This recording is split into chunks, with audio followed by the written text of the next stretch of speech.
everyone, welcome to the latest passive solar greenhouse video from Mid Wales in the UK. Here we live in a notorious frost pocket in the Upper Severn Valley, a beautiful but challenging location for gardeners. 2025 was our fourth growing season in our passive solar greenhouse, which we built in 2021 to replace an ancient polytunnel. So we've now had 4 full years of growing produce, each one quite different depending on the highs and lows of varying weather conditions, the abundance of wildlife visitors, and our choice of crops and sowing times. The big question we have to ask ourselves 4 years in is, was the not inconsiderable investment in our passive solar greenhouse worth it? Watch us as we garden in our beautiful greenhouse through the year and make up our minds, and then you can make up yours. Over the previous 3 growing seasons, the greenhouse had performed exceptionally well, growing multiple fruit and vegetable crops, annual and perennial, throughout the year, and providing us with an abundance of fresh produce for our kitchen.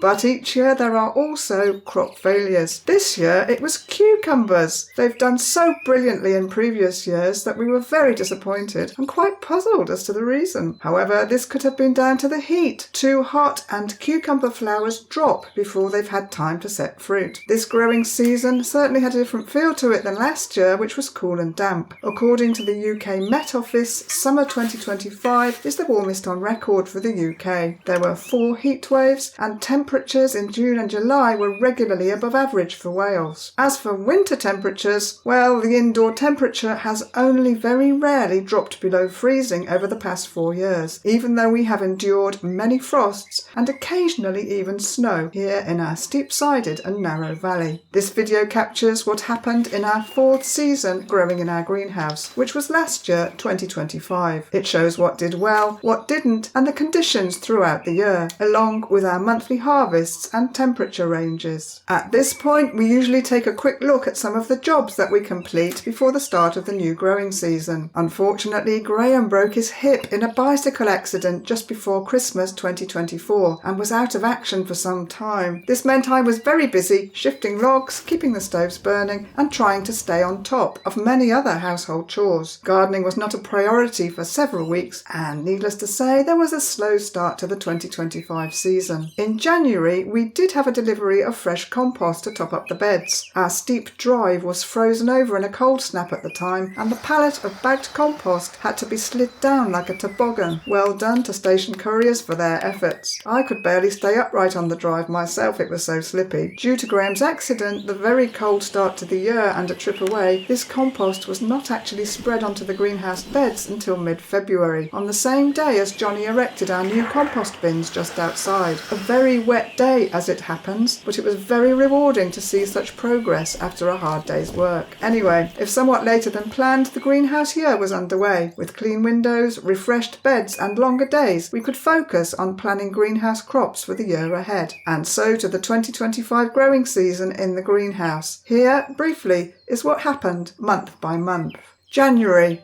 As mentioned, January started very chilly. There were hard frosts and even some light snow in the first week of the new year. Everywhere looked very pretty, but just moving around the garden in these conditions was quite challenging. Gardening took the back seat for a while as we focused on staying warm and meeting up with Graham's physiotherapist. By the 3rd week of the month, though, it was much milder, and I was busy pruning both the fig and the vine. Charlotte potatoes were sown in one of the beds with the hope of an early summer crop. During the autumn and winter, algae builds up on the polycarbonate panels. Time for the greenhouse to have its annual spring clean. The low winter sun meant that it felt really cosy inside. It was a chance to open up all the windows and doors and let some lovely fresh air blow through. The lowest temperature for the month was -1 degree centigrade and the highest 25 degrees centigrade. February. Seed sowing continued early this month. A second attempt with lettuce was made, plus the first sweet pea and marigold seeds were sown. A week later, mustard, rocket, spinach and more radish was sown directly into the beds. Holly prunings were used as a mouse deterrent after an early sowing of spinach. In the house, the propagator was dusted down to start sowing our tender plants. By the end of the month, many varieties of tomato, including our heritage seed library choices, buffalo horn, giant tree tomato and lemon gazi, had been sown. Cucumber, courgette and squash varieties too. The first annual flowers were sown on the greenhouse bench. These were followed by brassica sowings for our cabbage cage on the veggie terrace. Unfortunately, it was a very bad year for cabbages, and and kale as the bank voles decimated the crop, digging out the roots below ground. The lowest temperature for the month was 3 degrees centigrade and the highest 29 degrees centigrade. In February, we harvested radicchio and bay leaves, plus some parsley. March. The month of March started with peach blossom tickling. A little bit later than last year, the gorgeous pretty pink blooms put in their appearance, and I made an even bigger effort to try and fertilise them, hoping for a bigger crop. Last year's peach was so delicious, I just wanted more. There was a hard frost outside, and pollinators were in very short supply, so I just tickled away and hoped for the best. Later in the month, we added an extra wire for tying in more of the peach tree branches as it grew bigger. The first propagator seedlings were transplanted into small pots and lined up on our house window ledges for the first few weeks of growth, and in the greenhouse lots of lovely seeds had germinated. Yay! The peach and fig trees were coming into leaf, and there were self-seeded radishes all over the place. At a spring sharefest in nearby Newtown, a friend and I picked up several packets of locally sourced seed, including climbing French bream machankle. In readiness for growing this new seed, I replaced the bean hazel tripod in the greenhouse a few days later, and then sowed the beans. Plastic bottle cloches were used to try and stop mice from eating the seed.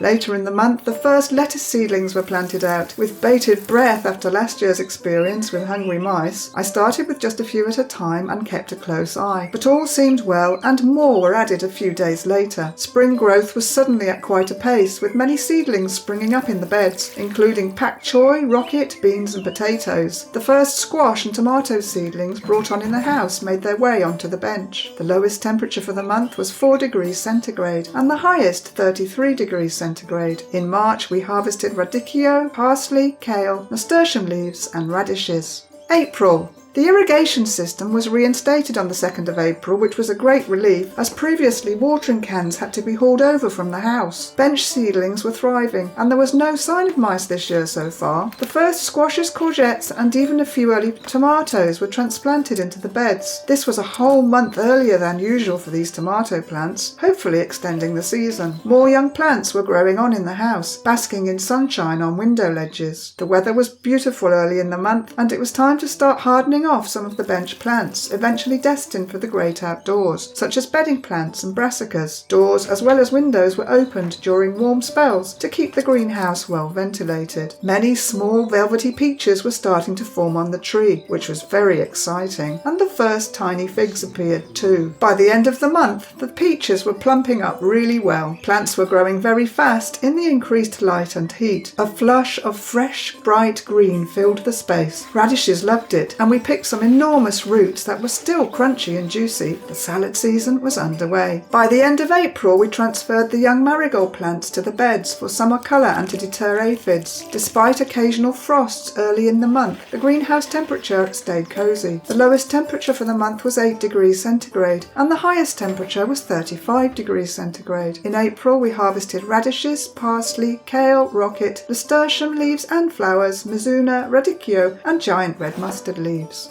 May. A new controller was fitted to the greenhouse irrigation setup in early May, a very straightforward job and not unexpected as the other controller had been replaced a couple of years ago. These controllers had originally been used in our polytunnel for many years. Salad harvests were in full swing by now. Every lunchtime we could look forward to mounds of fresh, sweet and sometimes spicy or aromatic leaves to go with our hummus sandwiches. Simple but delicious, straight from the garden. We had so much lettuce we were giving it away to family and friends. The peach tree was pruned to control growth and prevent disease. Summer pruning is recommended to prevent silverleaf. The fruits seemed to get bigger every day. There were now also many bunches of young grapes on our grapevine flame. All the plants were flourishing in the spring warmth. The tomatoes had shot up and side shoots were pruned off as they were twisted around their strings. At the end of the month it was quite stormy for the time of year. A large oak branch came down in front of the greenhouse door and was promptly pruned out of the way. The lowest temperature for the month was 6 degrees centigrade. It was frosty on the 6th of May, and the highest was 36 degrees centigrade. In May, we harvested lettuce, mizuna, rocket, spinach, giant red mustard, parsley, bay leaves, nasturtium flowers and leaves, kale, pak choy, and radishes. June. We went camping in early June in gorgeous weather and left the greenhouse to its own devices. Thank goodness for an automatic watering system. We would be lost without it. Whilst away, we leave all the windows and doors open in the summer, and the plants usually flourish, a combination of heat and regular water supply keeping them happy. All except the cucumbers, and also some of the squashes, which just didn't thrive at all this year, strangely. Otherwise, all the plants flourished and were fruiting madly. Our Mahunthleth climbing French bean had pretty white flowers, followed by fresh green pods. The more we picked, the more they produced. Our Charlotte potatoes were harvested on 23rd of June. They were barely any earlier than outdoor varieties, but at least the bank voles hadn't scoffed the lot, which quite often happens outside. Some salads were tired, so turfed out and new sowings were made. Spinach was bolting, so picked, washed and frozen for later in the year. Further pruning of the fig, the peach and the vine was completed as growth was rapid by now, but those peaches were revealed more, and they looked absolutely beautiful in their pristine pinky orange skins. We picked the first peach of the season on 26th of June. It was such a thrill, especially seeing that there were so many more due to ripen over the coming days and weeks. It tasted so sweet and juicy, one of the best peaches ever. The lowest temperature for the month was 11 degrees centigrade and the highest was 36 degrees centigrade. In June we harvested lettuce, mizuna, rocket, landcress, spinach, nasturtium, giant red mustard, parsley, coriander, courgettes, potatoes, climbing French beans and peaches. July. The amazing peach harvest continued for the first 2 weeks of July, with a total of 27 peaches harvested and eaten by us in total. Mice and birds managed to snack on 7 others, but we were absolutely delighted with Peach Fest 2025, especially considering it is such a young tree. We can highly recommend peach variety Rochester for growing under cover in the UK. Fresh seed sowings were covered by fleeces to keep hungry blackbirds at bay. Bolted lettuces were replaced by new seedlings. The French beans and courgettes just kept on giving. Tomatoes and grapes were also starting to ripen by now. However, an unexpected problem arrived. The wasps, usually our allies. They weren't nesting in the greenhouse this year, but there were several large nests nearby, one on the house and another in our chèvre-tree. And suddenly they'd noticed the grapes and were gorging themselves on the fruit. We put out spoonfuls of old jam to try and tempt them away. It was extremely hot at the end of July, and we removed the ventilation panels at the rear and fitted our window extenders to encourage a breeze through the greenhouse. The lowest temperature for the month was 12 degrees centigrade and the highest was 37 degrees centigrade. In July we also harvested lettuce, parsley, rocket, nasturtium, landcress, more potatoes, a squash and the first tomatoes, indigo rose. August. The tomatoes came into their own in August. We were especially pleased with our 3 heritage varieties, Lemon Gazi, Buffalo Horn and Giant Tree Tomato. The fruits were enormous and very tasty, so much sweeter and more flavoursome than shop-bought varieties. The season usually lasts until early December if we're lucky. How such a tiny seed can turn out such a prolific crop is just astounding, really. Despite the wasps, we were able to harvest many bunches of sweet grapes from our vine too. The greenhouse was transforming into its late summer jungle. Our main task was to prune growth away from the path and keep picking fruit and salad leaves. We leave many of our courgettes to grow large like marrows, as they make the most delicious soup with red lentils, a favourite of ours. Butternut squashes were also plumping up, though not as many as previous years. In August we harvested many tomatoes and courgettes, a pumpkin, some small cucumbers, landcress, lettuce, parsley, grapes, climbing French beans and nasturtium flowers and leaves. The lowest temperature for the month was 6 degrees centigrade and the highest was 34 degrees centigrade. September. The tomatoes remained the stars of the show in September. They were so prolific this year. The heat and sunshine made such a difference compared to last year. One of our heaviest came in at 503 grams, so half a kilogram. It was a feast for several days. Our favourite tomato of the year was probably Buffalo Horn. Heavy rain and wind brought summer to an early close and also encouraged the birds indoors for tasty snacks. It was wet for most of the month, much needed outdoors after the drought conditions, but much duller and cooling solar in the greenhouse as a result. On a rare dry day towards the end of September, the strimmer came out and we cleared round the greenhouse, finally keeping the encroaching brambles at bay. The first frost of the season was on 22nd of September, but the lowest temperature for the month was a cosy 7 degrees centigrade, whilst the highest was 31 degrees centigrade. In September, we harvested a barrow load of enormous tomatoes, climbing French beans, courgettes, lettuce, parsley, coriander, rocket and nasturtium. October.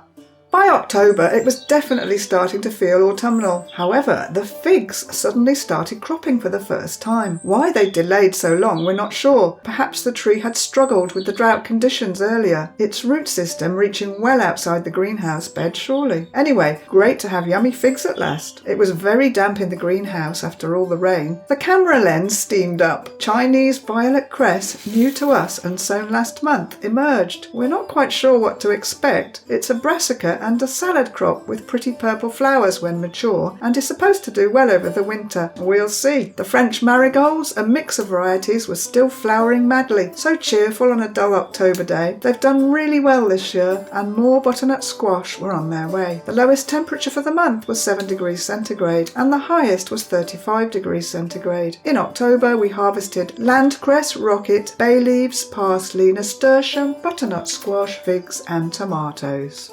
November. Well, the figs kept on coming, competing with the mega apple crop outside for our attention in the kitchen. The leaves were turning both inside and out by now as the season slowly drew to a close. There were a few crops to pick, but many had gone to seed, including some rather spectacular lettuce plants. Outside there were more frosts and sunny days to enjoy before the start of winter. The lowest temperature for the month was 1 degree centigrade and the highest was 24 degrees centigrade. In November we harvested butternut squash, figs, cucumber, rocket, tomatoes, fennel, nasturtium and parsley. December.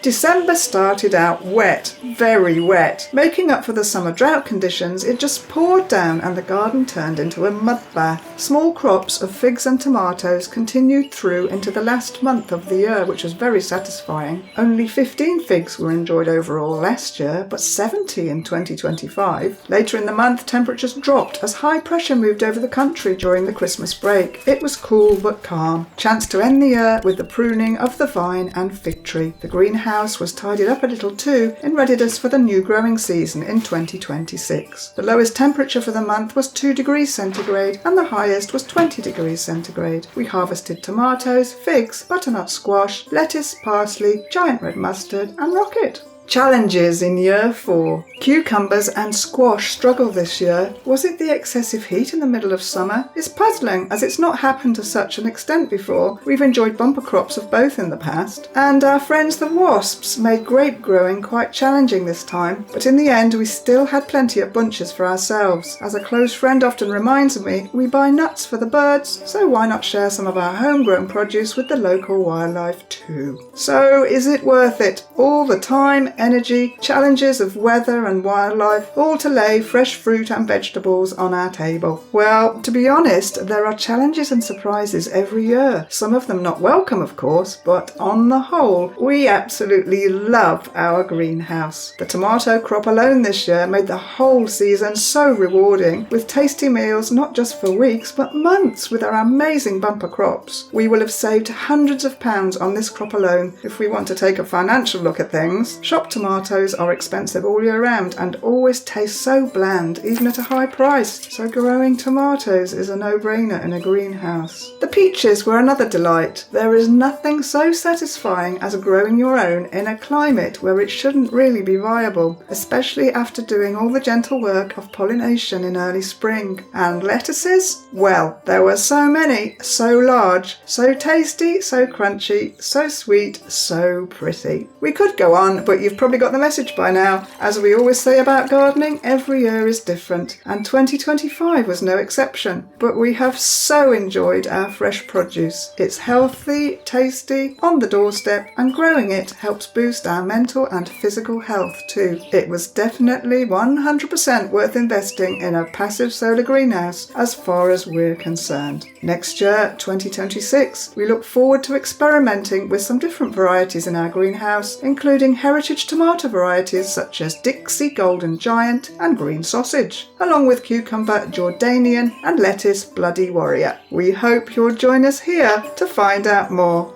Thanks for watching and happy greenhouse gardening all!